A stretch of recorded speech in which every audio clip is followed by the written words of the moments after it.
Okay, so we should be live now, guys. So if you are there in the chat and you can see us, and it's me and Mick, aka Dread Paints. So Mick, Hello. thanks very much, mate, for joining us. Yeah, appreciate that. My pleasure. Great to be here. Just get some music in the background, but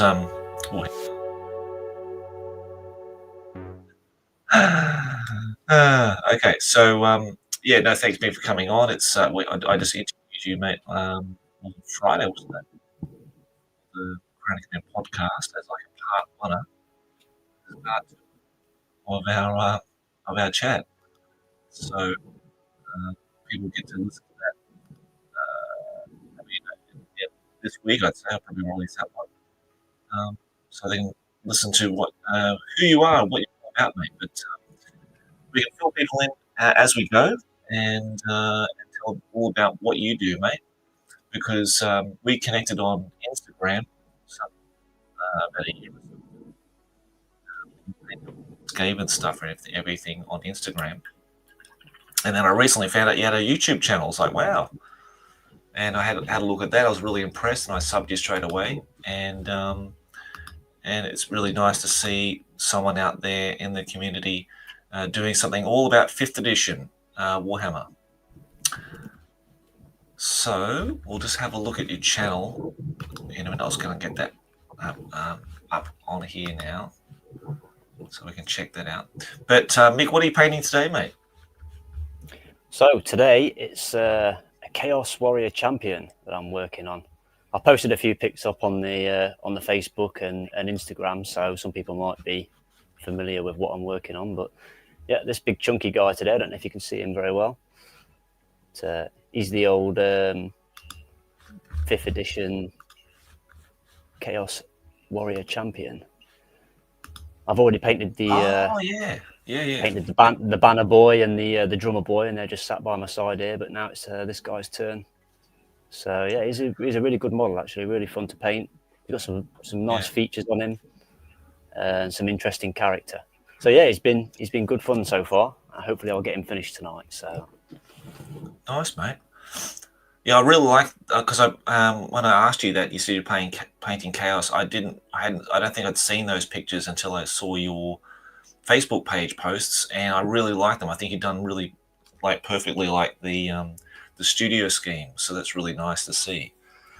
And I think I'm not sure it was quite that good, but yeah, but no, they look really nice, mate. I think they look really good. I think Ali Morrison sculpted those, didn't he? Yeah, I believe so. Yeah, and I think it was Paul Muller who did the studio paint scheme. So it's a big name to live up to. Brilliant job on those. Oh yeah, no, that's right. I'm not saying that they're exactly the same as Paul's, but you've done it in the same likeness, and I think it's when you look at those, you think yes, they look exactly like the ones you saw in the 90s when you saw it in the pages of White Dwarf and the Army book. So yeah, they look really good, mate.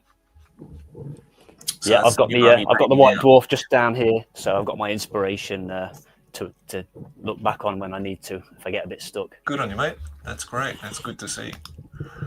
Okay, so we've got quite a few people in the chat already coming in, which is really nice to see. We've got Sci-Fi, a very much a permanent fixture on our live stream. So how you going, Sci-Fi? Good to see you, mate. And we've got Dale from Painting Outlaw Studios. Got to get Dale in at some point as well. Nice guy. Go and check out his channel as well, Painting Outlaw Studios. If you like, what's he got? Marauder Monday. I think today's Monday. I think it's still your Sunday. So tomorrow you'll have like a Marauder Monday segment looking at some Marauder miniatures, which is quite cool. Got Brody Chris. How you going, Brody Chris?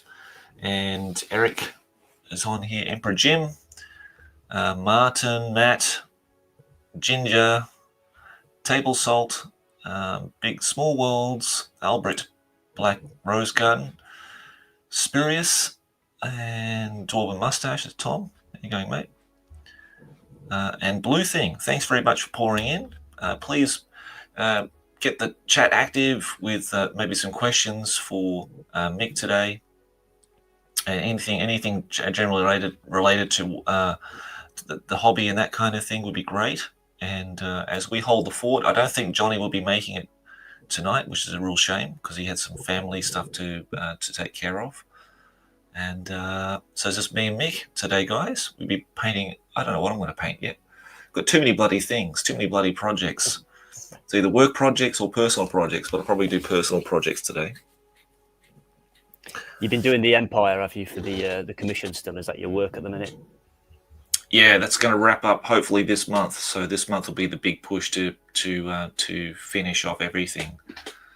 So this week will be Karl Franz on the Griffin and the Hero on the Pegasus. And then next week will be the War Altar and the War Wagon. And the third week probably be a carry on from that and the Steam Tank. And I think that's pretty much it. I think we've on that. And I've got some wizards to do. I've got about 5 wizards to paint up as well. So you've saved all the best stuff until last, then, have you? Yeah, yeah. Saved all the big toys till last. I've done all the infantry, cavalry. That's like the massive bulk of it, and now we're just down to the special characters and special war machines and stuff like that. Sorry to do this to you, Mick, but I'm actually going to eat an ice cream in front of you now to our viewers, because I can. It's 5 o'clock in the morning. This is my breakfast. It's summertime. So there's nothing beats a good ice cream and a cup of hot tea, mate, on a summer's day morning. Great combo. Yeah, great. It is a great combo, actually. Yeah.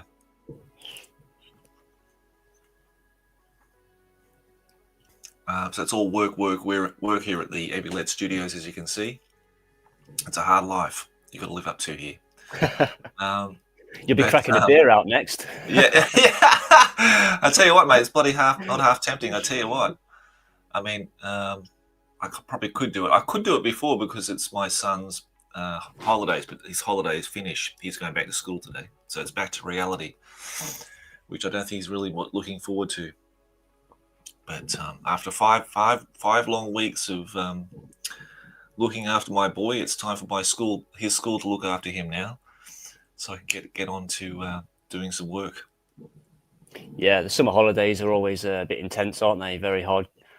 Full on of having the kids around, and it does limit a lot of it limits a lot of what I can do anyway. I can't speak for you, but yeah, it's nice to have a break. It's nice to have them off for a while, but then I'm definitely ready to go back. No, my boy's all good because he's now 9. He had his birthday on Saturday, so he's just into his Nintendo Switch and watching TV and so it's actually a really good age. And I don't know how old your kids are, Mick, but yeah, my son's kind of like, yeah, we can go out and do things together, have lunch out, go out for lunch and go to the shopping center. He wants to go and play, the arcade machines, his Pokemon arcade game and that kind of thing. And just keeping him entertained, going and do some stuff every now and again, which is nice because it gets a bit boring for kids because he's got no other brother and sisters. So it's basically his interaction with kids on the Monday and Saturday, and then through the whole week, he hasn't got much interaction with anybody else apart from myself. So just keeping him entertained and making sure that, and he did a few things during the holidays, national holidays, but just keeping him entertained is kind of the big juggling act, I think, because I'm trying to work, obviously, and if I can't really sort of take too much time off, because I'm either teaching or painting, so I'm trying to balance it all, mate. How many kids you got, Mick? You got a couple of kids? Yeah, I've got 2. So I've got my youngest is 8, and that's Remy, and she's just getting into painting. Actually, she's really coming on now. She's really starting to enjoy it. So that's great that we've got that bond there over the painting. And she plays a few games with us as well. She'll join in with the Warhammer Quest and Talisman. She likes to play that as well. So that's brilliant that she's involved. And my oldest is Skylar, and she's 13. So she's well into the hobby now as well. More on the gaming side rather than the painting. She did used to do a bit of painting when she was younger, but she's kind of, I don't want to say grown out of it, but she's discovered that maybe painting's not the thing that she's really interested in, but she does love the gaming side of it. And she's really keen to come along and play some proper games of Warhammer, actually, at the at the club where I go. So once I've got her trained up, then I'll be bringing her along, and she can take over the rat army when I move on to the chaos. That's what I'd love to see, more girls into gaming, mate. That's wonderful. So yeah, that's great. If she's keen, like, you know, that's kind of rare, I think, especially for girls into tabletop wargaming. So yeah, let's see how she goes. But the dungeon crawling, the board gaming, all that kind of stuff, yeah, totally. Yeah, I can see that happening. Talisman. Well, I haven't given her much choice, you see, so I forced her into it. It's got a contract. Yeah, well, we'll play Talisman tonight, but next time you got to play Warhammer. Yeah, so you know, it's kind of like Oh, I'm melting ice cream, so I've got to get this down my gob now. Actually, sorry, I'm making a mess. Let's have a look. But yeah, board games are kind of another thing you're really into, aren't you, mate? So, is it Warhammer Quest? Yeah, Warhammer Quest is definitely my main love. I think it's just such a brilliant game. Andy Jones did an absolute top job on that game. You can really tell he put his heart and soul into it. And some of the fan-made stuff that's been done since, you know, with I'm sure everyone's aware of Little Monk and the expansions and stuff that he's done over the years. So big respect to him for putting all his time and effort into producing content for us all. And yeah, so I mean, I think it's a great doorway into the hobby as well for a lot of people. If you can get into the dungeon crawlers like your Hero Quest, your Warhammer Quest, and things like that, it's a gateway drug, as it were, into the bigger games. Sure is.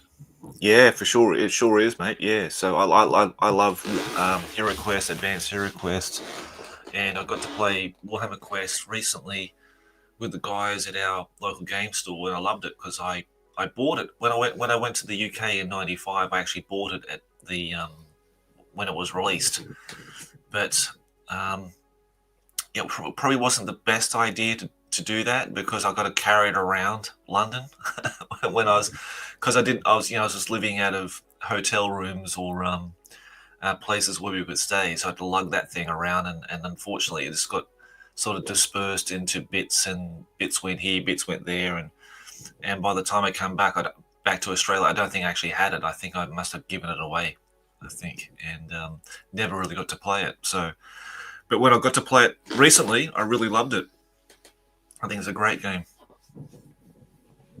Yeah, it is. Yeah, especially if you've got the if you play. I mean, you've got the basic game, which is great for the beginners, and then you can really expand it out with the role play book and the expansion packs, and it just becomes it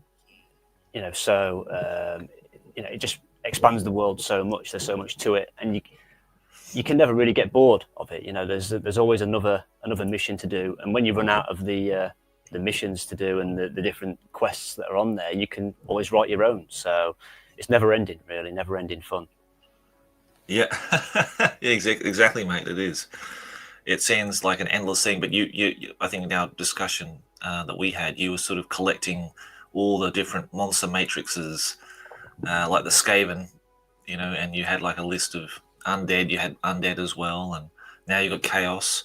So it's becoming sort of a wonderful part of the hobby challenge in collecting all the different profiles that the adventures we're encountering. Yeah, that's good. It's really good, mate. Yeah, it's when I first got into the hobby, there was a guy who ran the comic store there, Rob, and he did something quite similar. He didn't have Warhammer Quest, but I think he had like Advanced Hero Quest or Hero Quest, and he sort of just bought blisters and he would just paint the miniatures, and he'd have like this massive collection of all different types of figures, which I still remember, and I think it's a really lovely thing, that because you've got like a smattering of everything. It's not just one concentration of an army. It's just like bits and pieces that, because he wasn't a big gamer, but he loved painting, and he just buying the miniatures and using them for D&D or stuff like that. Yeah, if you're a painter, then it's great for that. Like you say, you can pick and choose all your favorite models and fit them into your quests somehow, you know, and you don't have to stick to one army or another. You can really go wild and paint whatever you want, really, and make it work. So yeah, it's great for a bit of diversity, and it's definitely kept me interested over the years. So highly recommended to anyone who hasn't played Warhammer Quest. Definitely give it a go, and I'm sure you won't regret it. All right, mate. Okay, well, I'm sure there's some avid Warhammer Quest players in our chat today. I'm sure there is. Okay, so let's have a look at your YouTube channel, mate. I'm just going to share that now. Hopefully everyone can see it. Dread Paints. There'll be links in the video description as well, so you can go and check out what Mick does. But this is kind of unique, and I'll get you to talk about it too, Mick, because you're basically, it's kind of like a hobby vlog of you collecting and painting and like acquiring these models through eBay and everything, isn't it? Yeah, that's right. Yeah, I tried to do something a little bit different from the normal YouTube stuff, and include sort of, you know, how I got the models, where I'm collecting them from, and you know, I share what I paid for them a lot of the time as well, just so that people are, you know, aware of what sort of prices that you know, maybe you should be paying, or if you say, you know, whether you've got a bargain or not, I suppose. So I've never really had any basis for comparison on that before. Whenever I've seen anyone else on YouTube putting their videos up, I understand it's, you know, it's quite a private thing sometimes how much you paid for models, and people don't always want to share that. But I think it's, you know, quite useful to have that out there, and something a bit different. So yeah, as I was going along, collecting and painting the Skaven, I did generally put on the videos, you know, where I acquired them all from, and you know, what I was looking for and what I was hoping to acquire next, so that people could follow along on the journey, really. Sadly, I didn't keep up with the month-to-month painting as much as what I would have hoped to have done. So there are some gaps in there, and it's not perfect, but you can get a rough idea of how I came about collecting the Skaven army on there if you watch some of the old videos. And yeah, I've got a few painting tutorials on there, which again, they're very basic. There's nothing really fancy in there, but it just shows how you can get an army on the table relatively quickly using contrast paints mainly, with a few highlights and a bit of shading here and there, just to add to the depth of the miniatures and try and make them pop a bit, make them stand out. So yeah, and then there was a large gap between my last video that I put up, which was the final army shots, and then I think there was probably a 6-month gap before the video before that, and that basically was because I find it so hard to split my time between everything. It's really hard. People don't always understand, you know, what goes into making videos and how much editing and what's involved in it, and it can be quite full on. So I tend to find myself, I'm either in the painting zone or I'm in the video editing and content creation zone, and it's very hard to be in both at the same time, for me anyway.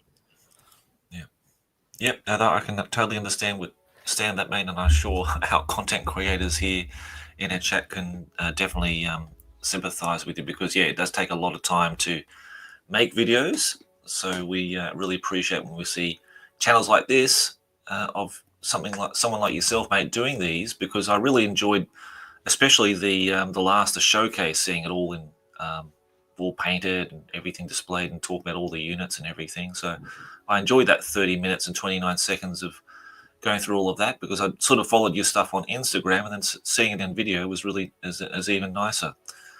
And then I went back and checked out all your other videos and saw that, it was an interesting kind of, like I say, vlog of you collecting the models, going on eBay, saying how much I got this for, and you can still score some bargains on eBay. Interestingly enough, especially in the UK, I guess, if you're patient, and getting those models and you know, having a sort of target for the painting competition you're part of. You're part of the Middle Hammer painting competition, is that right? Yeah, that's right. Yeah, that's what really started off my my Warhammer Fantasy journey, because I'd never played a game of Warhammer Fantasy. Well, not that I can remember. When I was a kid and first into the hobby, and I'd never really sort of given it a chance. To be fair, I'd always been a Warhammer Quest man, as I said, but I saw the painting challenge, and I knew I'd got such a backlog of Skaven and other armies already that I thought it'd be a great excuse to start getting them done, and actually try and create a proper fantasy army out of it. Collecting the quest miniatures, the problem is that you don't have any of the war machines, or the really the big stuff that you wouldn't really find in a dungeon. So I've not got a Doom Wheel or a Screaming Bell or anything like that when I started the challenge, but I soon found out that I was going to need those sort of things if I was going to collect a proper army. So it's a great excuse to get them, and I'm glad I did, because they're amongst my favourite models now, and I enjoyed painting them more than anything. So yeah, it's been a really good journey to get the Skaven done, and yeah, it's now on to the next army, collecting the Chaos now. So yeah. Although I think I've done most of the collecting, it's just a case of actually getting them painted. And you've kindly given me another excuse to get these done with the Call of the Crown challenge that I'm now a part of. So yeah, I'm going to be doing that. Excellent. Okay, I'm gonna have to upload that document for the Call of the Crown in just a moment. We'll talk about that, because I sort of wanted to do that today as well, and sort of merge them all together, because we talked about you're collecting and painting the Skaven army, which was for a painting challenge, and the painting challenge has become really, really popular since we started the Call of the Crown. It wasn't the only one out there, but it certainly sparked a lot of people's interests in 2020, and this is the 5th year that it's running, thanks to David at Fifth Hammer. That's another YouTube channel. Are you familiar with Fifth Hammer, Mick? I am, yeah. I've seen all the videos on his YouTube channel, so right. Yeah, big respect to him as well. Yeah. David's doing a great job, and he's managing all of that now. He wanted to take it over, which I'm glad he did, because he's doing a much better job than I would have had time to do for it. So, but yeah, the horns of the of the battle standard bearers or whatever, calling again for people to join the Fifth Hammer. I can't speak. It's too early in the morning for this, but let's see if I can share that document so I can shut up, and then you guys can just see what it is. Image file. Let's see if I got it here. I think I saved it to my computer, but maybe I haven't. Don't think I have. Hang on a tick. I'll get that up here in a sec. But I'm glad you joined it though, mate, because that's good to see that because I thought it might be right up your alley, because you're just starting out doing the challenge. Doing the chaos stuff. So yeah, I did sort of have a bit of a plan with the chaos, and that was to kind of I've got the old White Dwarf magazines from when the 4th edition Chaos book came out, or Chaos box as it were then, and I was going to kind of follow along with the releases. So as they released new models that month, then I was going to paint those models for that month and sort of relive the time. That was my rough sort of plan, but I might make a few adjustments to the order that I paint things in now, so that I can fit it into the Call of the Crown challenge instead. But either way, as long as I end up with a nice painted army at the end of it, then I'll be happy. So yeah, absolutely, mate. And at least you're not really overly stressed, because I think you just have to paint like 1,000 points after 6 months, and then it can be as little as 3 models. Now, doing chaos, as you know, because I think you wanted to do the sort of the 1,000-point starter army at the back of the chaos book, which is like 5 chaos warriors. So it's like the minimum, and like 10 beastmen, and so you should be able to piss it in, if you like that expression. But yeah, because you had like 5 chaos knights and 1 chaos lord on steed. Is that all? Is that all that's in the army? Just that? That's it for the 1,000 points. Yeah, it's 5 chaos knights and the general, the 5 chaos warriors, which I think they've got a standard bearer in there. Not even a champion, I don't think, just a standard bearer, and a musician, and then the 10 beastmen. So yeah, that's 1,000 points for chaos, which is like a dream really compared to the Skaven. It's like 200 rats, I think, for 1,000 points of Skaven. So definitely easier this time. But it just means I can put a bit more effort, and spend a bit more time on each of the models, and up the standard a little bit more. Hopefully, anyway. Yeah, it gives you more time to do some really cool stuff with the shields and banners and stuff like that to make them, look as to give it like a nice basis for your army that you can build on for later, for sure. So this is the document that David released, Call of the Crown 5, and it gives you a blow by blow for each month and a nice theme for each one. I don't think you have to stick with it like absolutely, by the letter. So it's pretty flexible in the way that that David's running this. And I had initially put together a small Empire army to do for this one, to carry on with my Empire army, but I think I might mix it up with High Elves, Orc and Goblins, and Empire as a mix, and do something like what do you call it? Shadow the Horn Rat kind of theme. Cool. Yeah, something like that. Like it doesn't have to be a very strict, okay, it has to be an actual army with a general and all the minimum stuff, and it doesn't have to be like that at all. You're sort of just picking things out willy-nilly from your collection, maybe like what Mick's doing. He's already started his army, but he's going to just put together a list that he can use that just sort of fits loosely within the themes each month. So, and I like some of the language he's used in here as well. So like Ride or Die, so it's and Your Special, Ping, Pow, Boom, Bing, all these kind of things is quite kind of cool, like each theme for each month. And I think David then I think maybe you send photos in. You can do it on our Discord as well, at the Crown of Command Discord. And you can post up pictures there. That's where I'm sort of hanging out and doing stuff. And I think you two are as well. Hey, Mick, you're doing it on the Discord too, mate.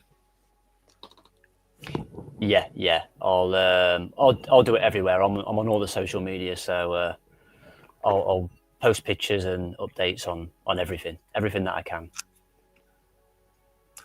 Cool. Now I don't know exactly. I don't know if David wants us to send him our pictures via email or something. I'm not exactly sure, and there's no sort of information on here as to where to contact him. So for now, just do it through either our Discord and get in touch with David there, and with the actual challenge itself, because we do have like just a whole segment of different painting challenges listed on our Discord. So if this is not really your thing and you want to do 40k, well, there's 40k second edition style ones too, and various other ones that are held out throughout the year.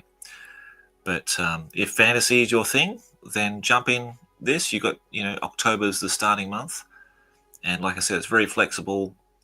You're not painting up in a massive amount of models, and you just want you get in there and have some fun and enjoy the spirit of painting. All right.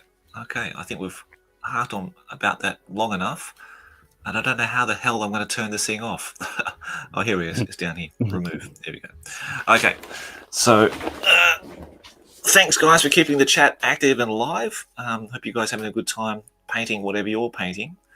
Please let us know in the comments about what you're working on at the moment. And me and Mick would like to know that. And I better start doing some painting in a minute. I'm going to turn the air conditioning on, mate. I don't know what it's like over there for you, Mick, but it's bloody sweltering here still, mate, every day. It's been a nice day today, but it's cooled down a bit now this evening. So, yeah, not too bad. I've got the fans off at the moment, so a bit of respite. Yeah, good on you, mate. So let's have a look in the comments and... Yeah, have a look at the comments, mate. You go through those and have a look. I'll get something set up here. Will Josh dunk the ice cream thinking it's a biscuit? I didn't know. Too late. Too late. Actually, it would have made a nice cup of tea, actually, but ice cream and chocolate in there, melting away. Might do that next time. Dwarven Mustache Hobby says, I've been trying to get some Bretonians done that just so happen to look like historically accurate early HYW army with a couple of fantasy pieces in. Yeah, Bretonians now, they're a challenge to paint. I've got a few of the Bretonians from the 5th edition box set, but they're a long way off for me. They're way down the list. I'm quite thankful for that, actually, because I need a bit more practice before I'm ready to take on a project like that. You've got to have some really good freehand skills to, if you want to, do it like your 5th edition Bretonians were done by the studio. Then it's very tricky. Although the more modern ones, I believe they stuck to sort of a bit more of a solid colour scheme, rather than going for the individual heraldry on everything like back in the day. So if you're doing it in a newer style, then a lot easier. Dwarven Moustache Hobby, and it says, I'd sort of like a Skaven army at some point. You don't see too many about. Yeah, everyone gets put off, mate. That's why, because there's bloody loads of them you've got to paint. So I understand why there's not that many around. But saying that, I have seen a few other Skaven armies these last couple of years, and I reckon maybe lockdown might have had something to do with that, where people had a bit more time on their hands. So a few people got into the Skaven and started painting, and they're just sort of coming to fruition now that we're sort of five years out of lockdown. So that shows you how long it takes to paint a Skaven army, I think. What we've got, Eric says, Warhammer Quest is brilliant. Those expansions add a ton to it too. Yeah, as I said, mate, it's a great game, and it's never ending, really, with all the user content that's been put out there. There's so many websites and stuff on like Facebook groups and that you can add into your games that people have worked really hard on. It's amazing, actually. It's a real community game. So, yeah. And then what else have we got? Big Small World said, I'm surrounded by Skaven down here in my pit. Yeah, my Skaven are painted a little bit different to the normal, I suppose what you'd call normal Skaven style, where they've always been quite a dirty and gritty army with lots of sort of grime and dirt added to the cloths and stuff. But I kind of wanted to do mine a little bit differently, and try and almost a bit like High Elves would be, actually, which doesn't necessarily fit into the lore and the aesthetic that you would expect, but it is something a bit different, and I thought it might sort of make them stand out from everybody else's Skaven army if I did everything quite neat and tidy. And they've got the bright white cloaks on the bottom half that I've done throughout the army, which, being rats, you would never get that, but that's the joy of fantasy. You can do whatever you want and make it work. So I think it looks nice the way I've done it, but doesn't necessarily fit into the lore as such. So Big Small World says, my 14-year-old got mad keen on Warhammer Fantasy Battle 6 months ago and is now in my campaign. I've been waiting for years for him to become interested. Yeah, that's brilliant, mate. Yeah, 14's the perfect age. That's capable of doing anything really at 14. So yeah, the painting, the gaming should all be coming quite naturally to him. So it's great that you've got him involved. What else have we got? Yep, nice. My theory is a lot of the markup on unopened blisters is for the pre-broadband air that's trapped inside. Yeah, you're probably right. It's 5th edition style versus Chambers style. Yeah, I mean, Andy Chambers, what an iconic army he's got with the Skaven, and I'm sure people here are familiar with Tom at Film Deg Miniatures, who recently did an interview with Andy where he brought his Skaven along, and that was absolutely brilliant to see, wasn't it? And they're actually better when you see it on the modern cameras, and you can really get a gist of what they look like now. Whereas 20, 30 years ago, we were all a bit limited with our technology and cameras, so it really makes a difference now having proper photography. But yeah, I really enjoyed that video. It was great to see Andy still in love with his army. Actually, I think is the way I'd put it. He's still obviously got a real soft spot for the Skaven, and I think it really showed when he was writing the Skaven books how much he must have adored them, because he made them really quite bloody good in 5th edition, as I found out recently playing my games. I see that Eric's in the chat there, who I regularly play with down at the club. Cool. So he'll tell you all about how powerful the Skaven are. I kind of went in blind when I went to play him, and I gave him a bit of a trouncing on the first couple of games. The Doom wheel is just absolutely unreal when you get it on the table. It's pretty unstoppable. Yeah. And there's still loads of stuff that I've not tried out yet, actually, in battles that I'm sure is going to cause him some problems in the future. But in our most recent game, he managed to get a victory against me. So thank God, because I was starting to think he might not want to play with me anymore if I keep beating him. So. Well, there's always Warhammer Quest. Yeah, that's it. Yeah, just a tactical advice. So don't put your Doom wheel near your heavy armored your storm vermin, because they're going to get zapped. I think I've done that once at least once in my trials of playing Skaven. Lined up a perfect opportunity where I think, okay, I'm going to get this guy. I'm going to zap him with lots of bolts of energy, and then realized, oh shit, my heavily armored storm vermin are closer to the bloody thing than the enemy are, and zapping my own guys instead, which is quite hilarious, really. Yeah, I always try and put the wheel out on the flank all on its own, so that there's nothing else that it can blast by accident. Yeah. And I've not actually managed to take the storm vermin out for a game yet, unfortunately, because they're so costly on the points that it's hard to sort of fit them in. But they'll definitely make an appearance soon, especially if I can get a bigger game organised. I think once you get to sort of over 2,000 points, you can unleash the storm vermin then. So that's the plan. Because you've actually got 2 units of them, haven't you? Yeah, stupidly painted 2 units. It's ridiculous, really, because you can only have one. I think is in the rules, yeah. So I can never actually take the 2 units, but one of them is equipped with shields, and the other one isn't. So it's basically just a case of, I like to try and do what you see is what you get on the battlefield as much as possible. So that's the reason, kind of, why I did the 2 separate units, so that I can take shields if required. Well, if you can look past the WYSIWYG aspect of it, you can have like a one massive unit of storm vermin in one of your big games, maybe in the future. That's something to see. Always a possibility. Yeah, always on the cards. And if you play Warhammer Renaissance, then you can take 2 units of storm vermin. Oh, really? Oh, okay. I've never played Renaissance, so maybe I should take a look at it. Get into that. Yeah, because it does. It takes it. I think it strips all those limitations away when you play that rule set. So don't discount them yet. The storm vermin can be called upon in 2 units, maybe one day. Yeah,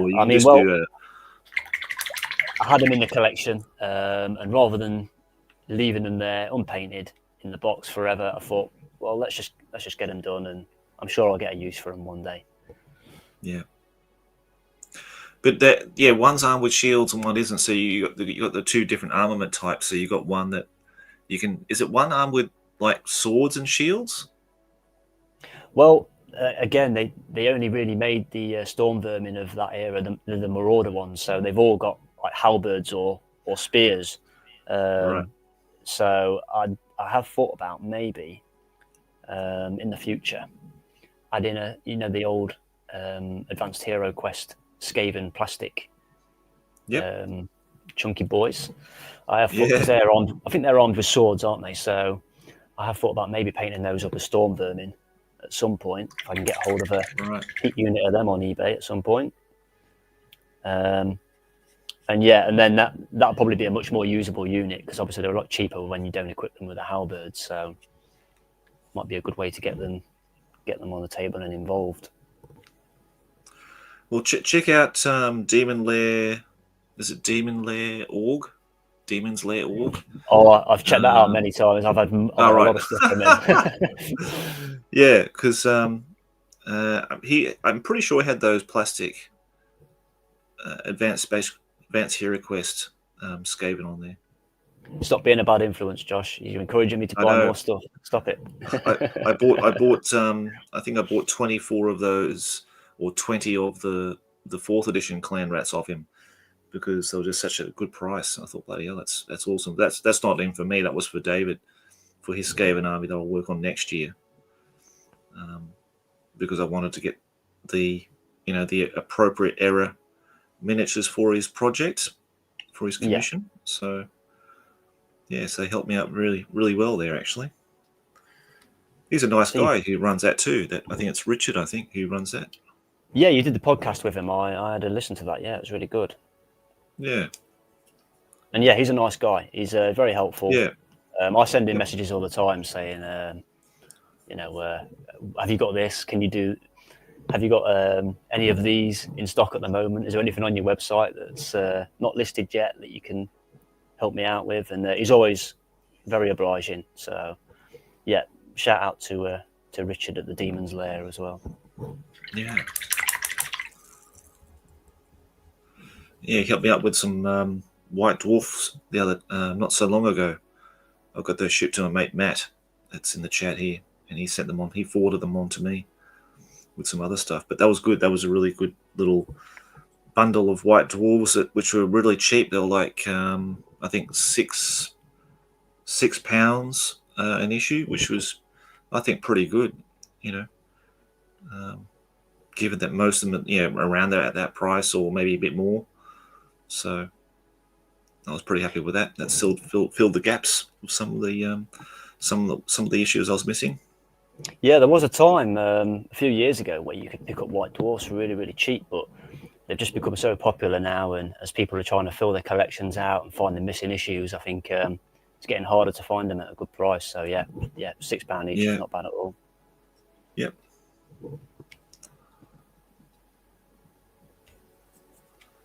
Now, you when's that Misfire event happening, mate, in Nottingham? That you're going to go? Yeah. So that's I think it's on the 11th of October. So it's coming up soon. Unfortunately, I can't actually take part in the event or any of the games because I've got some work on that afternoon. But I am hoping to go down in the morning to say hello and have a little look around and see what armies are about. Hopefully make a few friends and maybe set up some games for the future. So yeah, it looks like it'd be a really good event. The guys, they already, I think they've already hosted the 40k event earlier in the year, and that was Jam. That's the one, yeah. And that looked like great fun. I'm not so much a 40k guy myself, but still looked like it was a lot of fun, and they did a great job on the event. Some of the feedback that they had looked fantastic. Yeah, everyone had a really good time. So I like the more sort of laid back, fun events rather than sort of the tournaments and the real competitive stuff, which I think most people prefer the laid back stuff. So it's good that someone's putting an event on to cater for that. There's another one actually, another event that I've only just recently heard about that's quite local to me in Sheffield, and that's Lead and Steel. Oh yeah, right. Yeah, it looks quite interesting. I don't know too much about it because I didn't manage to go last year. I didn't know about it, so they need to up the game on the publicity front. I think they need to start posting in a few of the groups and get the name out there, because I think once people know about it, it'll be a really good event. Well, they should come on the Crown of Command then, because I'll be really keen to talk to them, or one of the organisers anyway, about that. Because I didn't know anything about it until it popped up on the socials at some point, saying they just had their Lead and Steel event, and it was an Oldhammer event and that kind of thing, and people playing Oldhammer games. But I hadn't really heard about it anything prior to that, so they kept it pretty quiet. That's for sure. Yeah, so if you're out there, organisers of the Lead and Steel, you should get in touch with Josh. Get yourself on there. Get some publicity. Yeah, I'll be more than happy to talk to them. Do they have a Facebook page or something? Is that what it is? Again, I'm not sure. I'm the same as you. I sort of saw the aftermath of it and didn't know too much about it before, and I've not really heard a lot more about it since. I seem to remember, I can't remember where I saw it now, but there has been an advert somewhere. It's probably must be on Facebook actually, and I think it's because they've got a sponsor coming in for next year's event. So I did see something about that,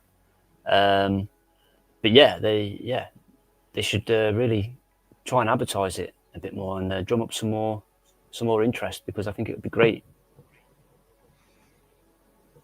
Yeah, that'd be good. So Paddy Mick says, "Yep, stuff in the blister is silly, and it's for guys who won't open it." Stuff is where that's it, isn't it? Yeah, I've bought a few in blister, but I only to eventually open it. I'm certainly not intending to keep it in there. It's always a bit daunting when you've got something, if you've paid a bit more money for it to be in the blister. It's always a bit daunting having to open it, but toys are made to be played with, I think.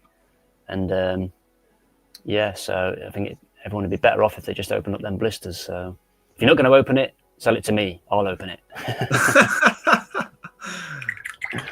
No, I totally get that. There are collectors out there that are trying to do something different with their collection. They don't necessarily want to open it and paint it and play it. They are just collecting for collecting's sake, and that's fine. That's fair enough. But not for me. I want to open all mine. Mm-hmm. Spioria says, I definitely played against some Chaos armies like that, or smaller, back in the day.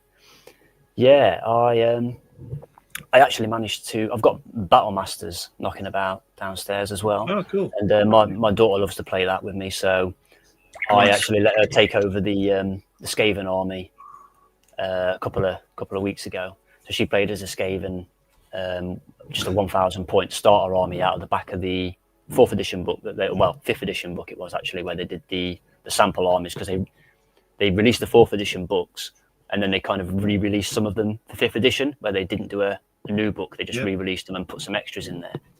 So in the back of the Skaven army book for 5th edition, they've got the sample army in there for 1,000 points. So she played them, and I used the Chaos from Battle Masters to make my 1,000 point Chaos army. And she trounced me easily with the Skaven. So, yep. I think it's a case of Chaos. They get really powerful once you get into the bigger points. If you get to 2,500 point games, then Chaos are likely to do really well, I think. And I was saying that to my opponent Eric, who plays the Undead as well. I think it really favours a larger army, larger points games for the Undead and the Chaos in particular, especially when they can get Chaos Sorcerers on the field, or Undead Necromancers if you're playing Undead, and you can really start to overpower stuff then when you've got the really strong magic in the game. Yeah. Where do you guys actually play? Is there like a games club in your area that you hang out at, or?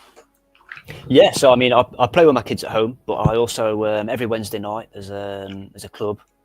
It's hosted by the Wandering Warlocks, who do various sort of old world events. They mostly sort of specialise in, really. They're doing the newer stuff, but they very kindly lend us a table on occasion.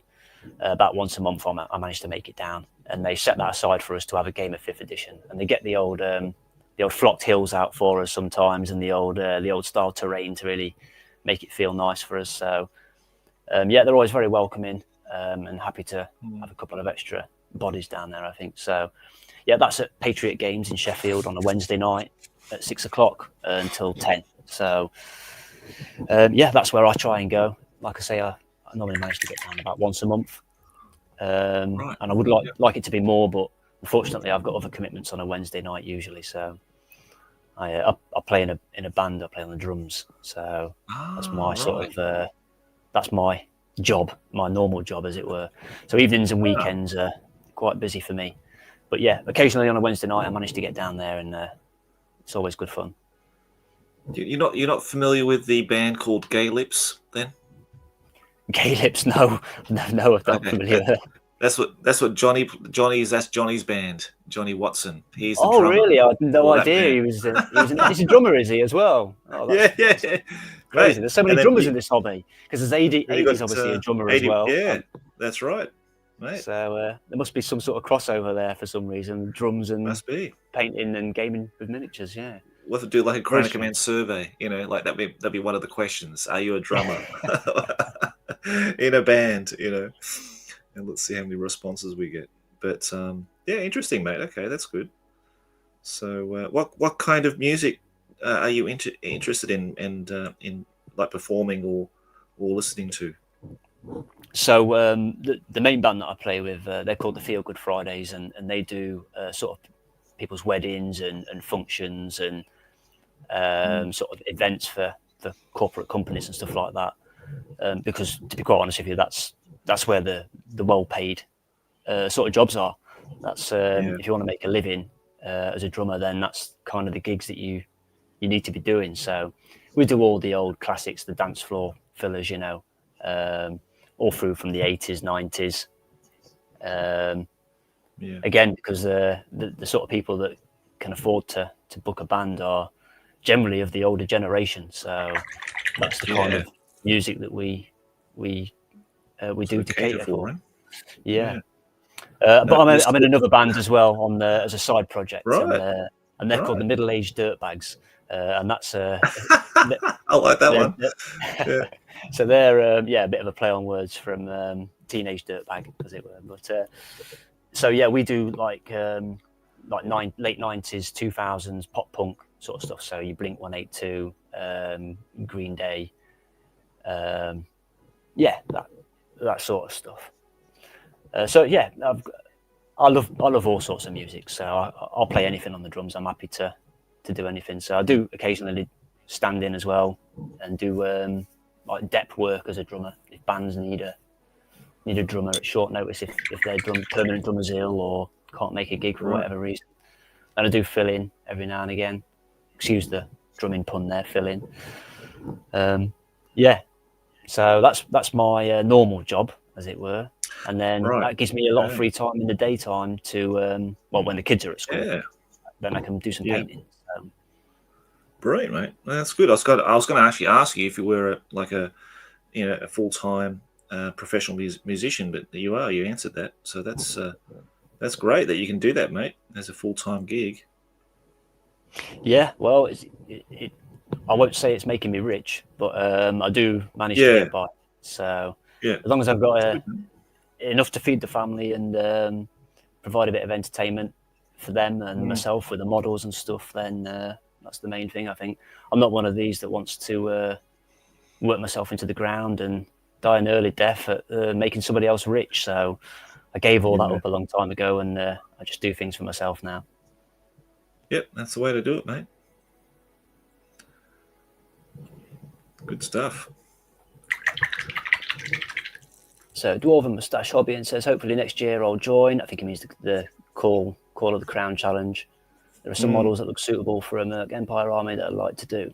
Yeah, get involved, mate. I can't recommend it enough. It's been a great motivation for me in the past to do the painting challenges. I always like to try and get involved in like October as well when that comes around. So I see this challenge is going to start in October actually. So I might paint an orc of some sort alongside my my chaos in the first month, just to get involved in the October madness. Yeah, I was actually thinking about doing my black orcs, because I've got a nice black orc unit here that I need to paint anyway, just for my own personal collection for campaign games and what have you. So I was thinking about leading with that, having like a black orc warlord and his retinue as my first kind of draft, which I might do. I don't know. There's so many things I need to paint though. That's the problem.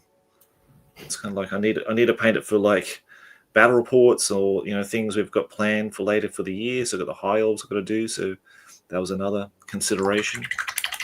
It's very difficult, man. I need a manager to plan out my painting schedule here. I think that'd be a good idea. But it always amazes me the speed at which you produce your content and get stuff painted up. I mean, to be doing all the commission work as well, I can only imagine that it can be a bit stressful at times, but you seem to cope with it really well. And fair play to you, mate, for doing it all. Well, yeah, it's kind of like it can be stressful, but you need to paint. It's like being a rat, a Skaven in the Doom wheel. It's like you just got to keep going and keep pedaling away, and keep going. Otherwise, if you don't, then you sort of you lag behind, and you don't get as paid as often, and then the big boss downstairs will start cracking a whip and saying, where's the money, mate? You know how that is, when you got bills to pay and mortgages to look after and families to run and stuff like that. So yeah. So do you schedule yourself in like any sort of breaks or holidays at all, or do you tend to find yourself working 7 days a week until projects are done and then just have a break then? Or it really depends. So like on Saturday I had a day off because my son's birthday, so I took that day off. And yesterday it wasn't supposed to be I took most of the day off yesterday. I just finished off the Blood Angel Assault Marines to the point where I can put decals on them today. So it just depends. It's very flexible. That's what I like about my job anyway. It's like I can just I can get up at 5 o'clock in the morning and just work until breakfast time, and then do the stuff I need to do, and then come back and sit here for like 6 hours straight and just paint. So it's very, very flexible in the working hours I do. And then for holidays,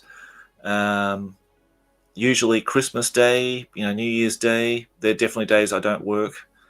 And maybe one day, one of the weekend days I won't work, but it's kind of rare. I'm always working because I need to obviously finish stuff off for clients first and foremost, and then my personal stuff I want to sort of squeeze in the early hours or wee hours of the night to get that sort of stuff done, to keep that moving along as well. And then I've got to do the video editing for YouTube and for my patrons, and keep that sort of moving along as well. So trying to mix everything up, and I do some teaching as well as a side gig. So it's sort of just juggling all those things, mate, basically.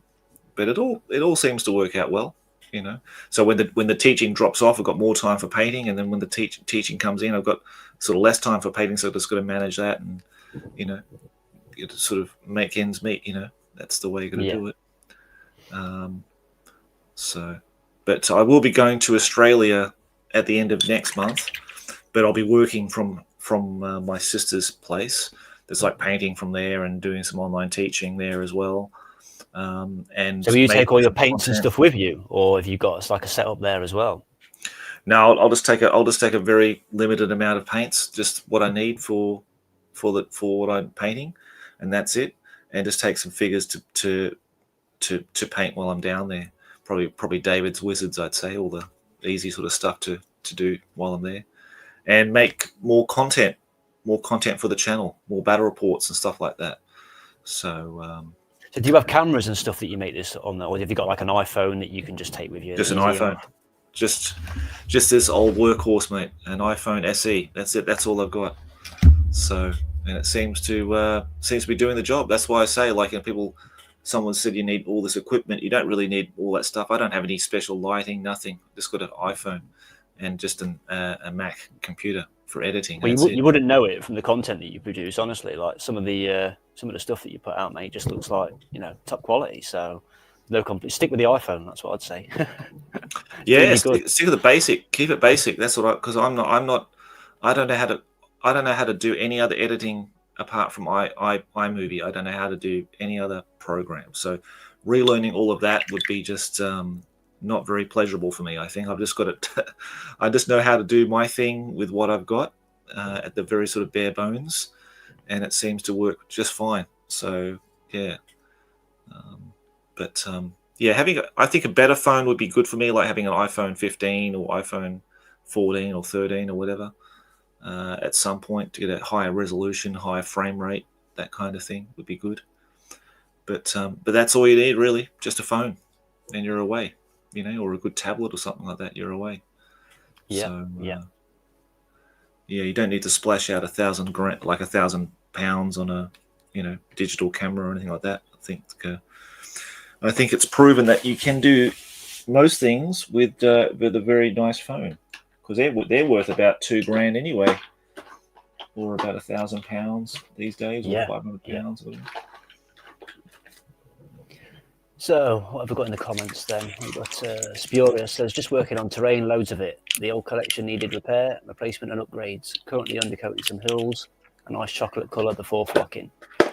Yeah, terrain is always one. I've got a backlog of terrain as well. I got the basics done. I got a few hills and some trees, and I've got one of the old like roll-up printed battle mats. I've got a couple of those. I've got the dungeon theme one, which you can see on the Skaven video, with the like castle dungeon. Well, they're castle walls, but I painted them like they're sort of dungeon walls to have in the background as my backdrop. And yeah, I'm just sort of working on a bit more of the fantasy terrain now myself. I've got a few 3D printed buildings that I acquired on eBay over the years that need doing, as well as some stuff that the families actually helped make. I've got them all involved last year during the summer, putting together some like cardboard buildings, homemade ones, which was originally we planned to back to Warhammer Quest again. Sorry to keep harping on about this game, but you can sort of visit settlements in between dungeons, and I thought it'd be really good to sort of have a visual representation of the settlement. And I know you can get like sort of mats with the different buildings that you can visit printed on the mat, but I thought for the kids it'd be really good if you could have like a physical town almost, a bit like what you'd use in Mordheim actually, but rather than having ruined buildings like in Mordheim, these are complete buildings. So yeah, that's the plan eventually, is to get them painted up and make a bit of a settlement table. And obviously then those houses can then all double up as terrain for the fantasy games and other games that we play. Let's see, what else is on here? Dwarven Moustache Hobby, and yes, I know I'm not the best painter, so what I'm going to do is try to freehand the heraldry. Let's see how badly I'll batch it. Oh yeah, the Bretonians. Yeah, it's going to be a challenge to get that freehand, but I'm sure with a bit of practice, mate, you'll be fine. And I find that if you don't take your pictures too close and you put a fancy background on it, then you'll get away with it. That's it. I just mentioned Mordheim, and Siffy72 says, Mick, have you tried Mordheim? I haven't. I've never played Mordheim, but the local club that I was talking about earlier, they're just getting started on a Mordheim campaign, and actually on Wednesday night this week they just had the first sort of practice run.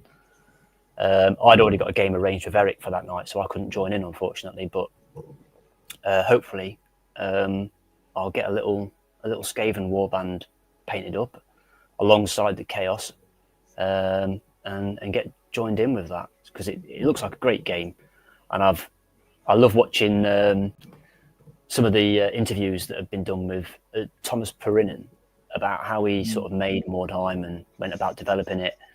Was it? I think it was on Jordan. Was it Jordan Sorcery? I think did a great video with him quite recently, of him talking about the development of Mordheim, and how John Blanche was sort of his right hand man with it all, and they made it such a great team. It looks like a really good game. I wouldn't say that the grimdark style is my favourite style, but I can definitely appreciate it, and I can definitely see how it fits in with Mordheim and that whole sort of gritty, grimdark world. I think it works great for that. I don't think I'm the man to paint anything in the grimdark style. I definitely prefer to have the bright colours of sort of 4th and early 5th edition, where everything sort of pops out and is oversaturated and over bright, a bit like yourself, Josh, in the way that you paint. I think that's definitely my favourite style to paint and my favourite style to look at, but that's not to say I don't appreciate the grimdark stuff as well. So yeah, Mordheim's on the cards at some point. I've just got to try and squeeze it in somehow. How about you, Josh? Have you familiar with Mordheim, and have you ever had a game or played any of that? Never played it, mate. So that was kind of past my time. I sort of got out of the GW hobby when that sort of came out, because that was basically the end of 5th edition Warhammer, and they went into 6th edition Warhammer right at that sort of around that time. So I was sort of out of the whole hobby scene at that stage. I was too busy getting high playing PlayStation 1, I think, at that time, mate. So gaming got side railed at that stage. So, but yeah, I think that whole grim dark aesthetic just wasn't really appealing to me. That's when I really lost interest in the whole Games Workshop scene, I think, then. Yeah, because I like you. I like the bright and the saturated colors, all that kind of stuff. The sort of not taking it too seriously kind of thing. Warhammer. I like that kind of style of Warhammer, and I think it just got a bit too serious, a bit too grim, a bit too. And I think it was around the time of the turn of the millennium, so it was like the Doomsday kind of. The Mayan calendar doomsday, the whole world's going to end, and I think that's how the Mordheim, the real life end times, came about. Yeah, the real life end times. Yeah, so I can see how I think that's a good idea. I think that's a nice idea how they did that, how it sort of came about. I think that was pretty cool, but I never got to experience it. I'm not a big skirmish game player anyway. I kind of like the big, ranked. The big spectacle, the spectacle, not in terms of like a big game, but just as in like I want to see ranks and flanks rather than seeing just single guys running around a desolate kind of townscape. Plus the other thing about it too, like I like seeing a big city, and this is kind of like it all being destroyed, and you have like just all parts of buildings that have the roofs off and that kind of stuff. I suppose it's just capturing a certain element of gamers that really like that kind of thing. They like the hobby aspects to it, and making the terrain and developing their war bands and stuff like that. So yeah, it just didn't really cotton on with me, didn't really appeal to me. And I've had an opportunity to play it, but I thought, no, I'd rather play something else. So yeah, I don't know if I ever get to play it really, mate. I don't think so anyway. Yeah. I think it looks like a really fun game, and everyone who's played it always says it's great fun, and something a bit different, I suppose, from the standard sort of war games that we normally play. So yeah, I think it'd be interesting. I'm open to anything really. I'll give it a go.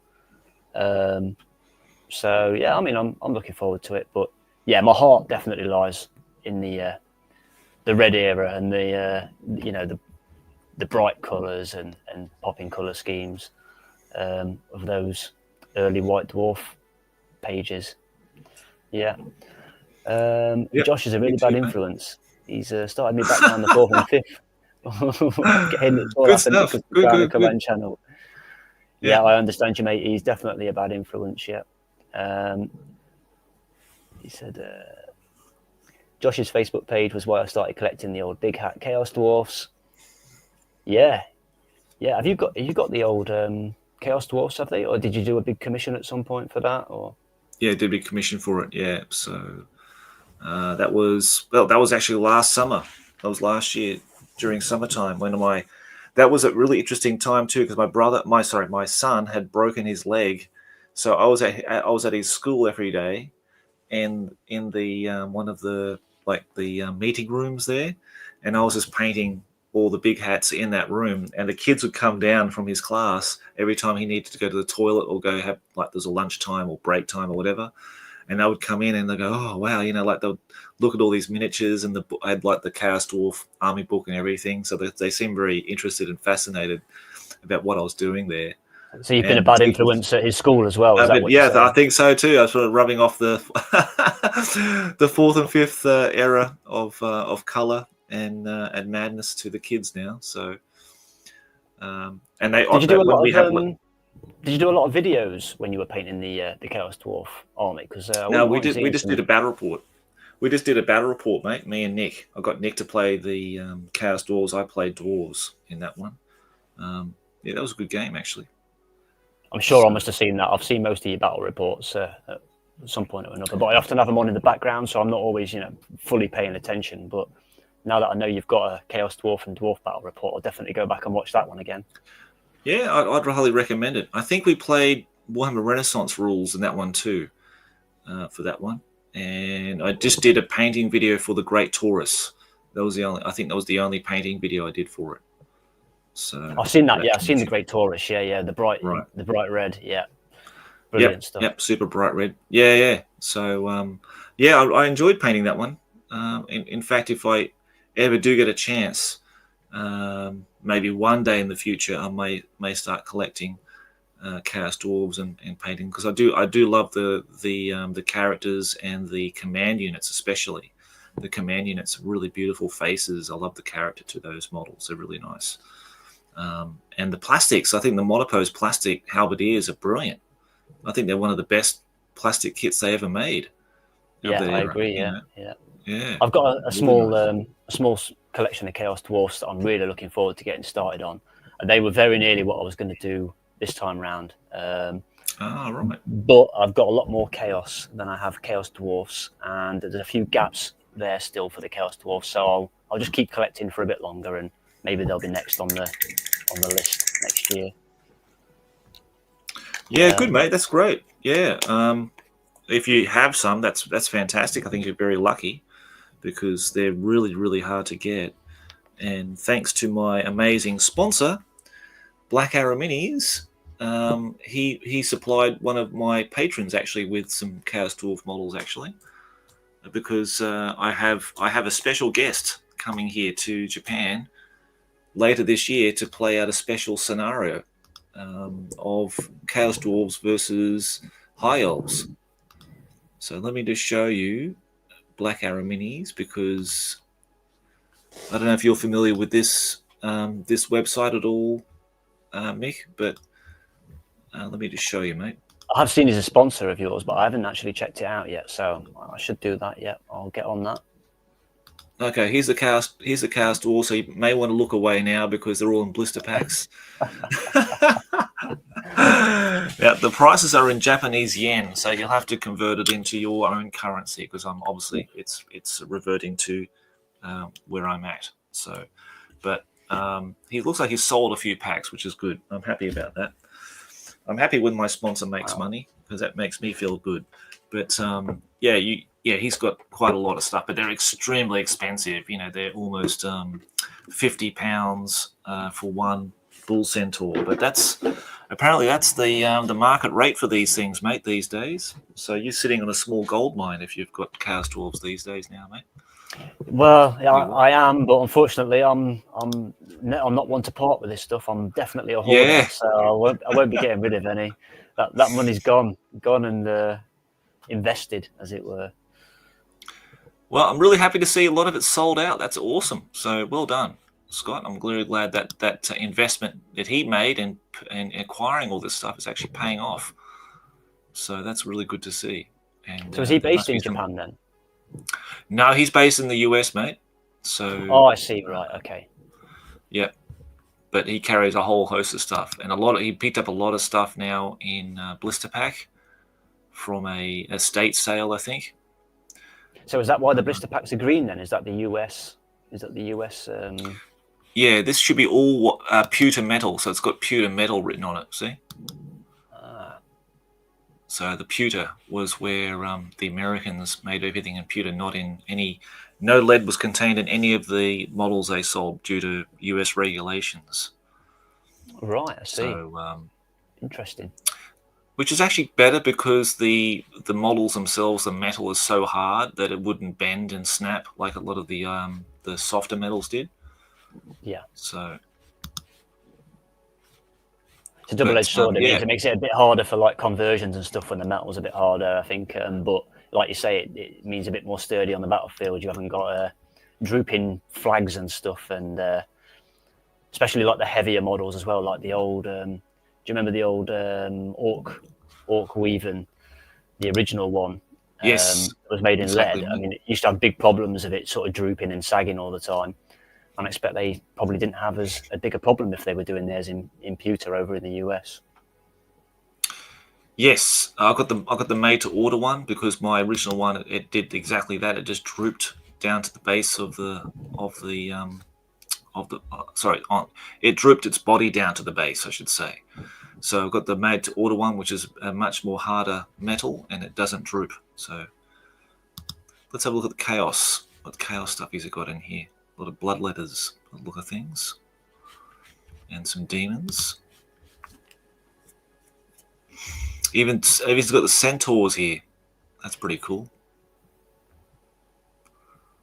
Hard to come by now, those old centaurs. Well, who did I see who picked them up at an absolute steal? I couldn't believe it. Someone picked up like a whole bunch of them, like 5 of them for like 22 quid or something like that on eBay. That was me. Oh, so you, that was you, wasn't it? Yeah, you bugger. Couldn't believe that. Yeah, I got really lucky on those. I couldn't believe it at the time. I almost wanted to message the guy and say, I'll pay you a bit more if you want. Yeah. You felt bad about it. You're literally, committing some kind of crime by paying that much. There you go. You got some Skaven there as well. I've already picked up a lot of stuff Skaven from Scott already, and some High Elves. So, yeah, there you go, guys. That's Black Arrow Minis. It's got a whole host of stuff. Not only that, but if you like and this is one of the collections I enjoy looking at, is the Epic collection. So it's not in this one, is it? Sci-Fi Minis. Epic. Yeah, ton of stuff Epic in here. So even some of the modern stuff. So all those Epic fanatics out there, go and check out Scott's stuff. It's pretty well priced, I think. 2,600 yen. It's about what's that? £13. So I don't think that's too extraordinary. And you got bases and everything like that as well. So yeah. All right. Well, that's it. That's my sponsor plug for now. Anyhow, guys, you can go and check that out at your leisure. I think we're almost about wrapped up today, mate, because like I said, I've got to get my son ready for school. It's his first day back at school today. He's not really looking forward to it, but I am. And I think you probably need to get some shut-eye for work tomorrow, mate, because what time is it there now? Is it about 10:30 almost? Yeah, 20 past 10, yeah. So we're definitely getting towards the end of the night, mate. Yeah, there's a couple of questions here. I'm just gonna go for it, mate. Go for it. Cracker's Wake says, "Hey Mick, have you ever tried Man of War? The Skaven Fleet is a trip. I've never tried Man of War, but I was hoping to get a game in at Boyle this year. Unfortunately, I was ill on the day when I was going to go on the Friday, and I stayed ill all weekend, so I couldn't make it. But the plan was to try and get a tester game in a Man of War then, actually, and it would have been great to play as a Skaven as well. But yeah, it's something I'm open to, and there has been talk about it at the club as well. So Man of War is on the cards at some point. But, when do I fit it in? That's the trouble. Big Small World says, I ran a game at last year's Lead and Steel, but not this year. Okay. So you can run your own games there, by the looks of it, which looks interesting. Paddy Mick says, I used to be a drummer in a metal band. Another Mick, another painter, and another drummer. So there you go, mate. Team here, aren't we? Yeah. So Siffy72 says, at Paddy Mick, thankfully not Spinal Tap, you haven't exploded. Yeah, they've got a new film coming out, haven't they? Spinal Tap film. Looks like it'd be good. Yeah. And Mick looks more like the drummer from Faith No More. I'll take that, that's fine. I'm all right with that. Drummers always seem to go in a spectacular way. Yeah. Hopefully I've answered any of the questions that are directed at me anyway. So, thanks very much to the chat for being talkative and getting involved. There's one more here. Sorry, it says, Mick, are you a white undercoat person or black undercoat? I'm a white undercoat person, even if it means I'm going to paint it all black afterwards. I still undercoat it white. Nice. Love it. Do you? Are you white undercoat? Yeah. I'm white. I actually sprayed up my Goth Orcs in black though, because it's going to be predominantly black. But then I could have done it white and just did the black over the top of the white, which I'm more likely to do. Just about everything else is all white, mate. I won't do anything black because white is just a nice color to work, nice base to work from, especially if you want that real bright color of contrast in your paint jobs.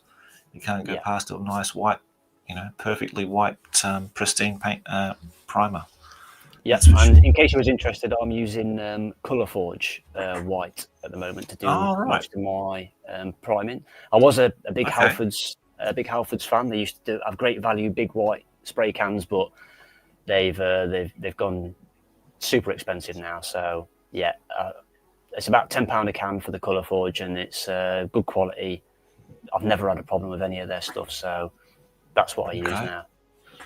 And that's it. We've got to the end of the chat there, so I think that's a good place to wrap it up, mate. Like you say. I think so, Mick. Thank you very much again, mate, for coming on and joining us tonight. And I hope you had fun interacting with the chat. And did you actually get any painting done on your Chaos Warrior Champion? I got a little bit done, yeah. I did a little bit more of the brightening up the red as we get into tangofication for him, as we start to turn him orange. And I got a few little highlights done on some of the green bits. So a bit of progress. I'm always a slow painter anyway. It'll take me a long time to get them done. So yeah, progress is progress. So thanks very much. I appreciate it. That's okay, mate. And thanks for having me on as well. It's been great fun. Mate, my pleasure. Thank you. So like I said, I left all your social media links in the video description, so you can go check out YouTube, your Instagram and Facebook page.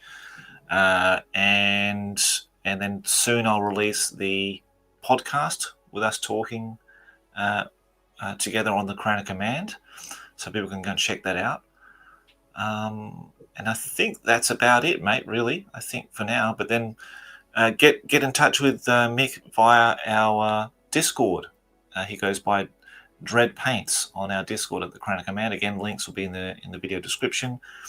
If you want to get in touch with him to talk about miniatures or about the Call of the Crown challenge or anything else, maybe for a game, 5th edition, you know. Yeah, I'm up for that. Yeah.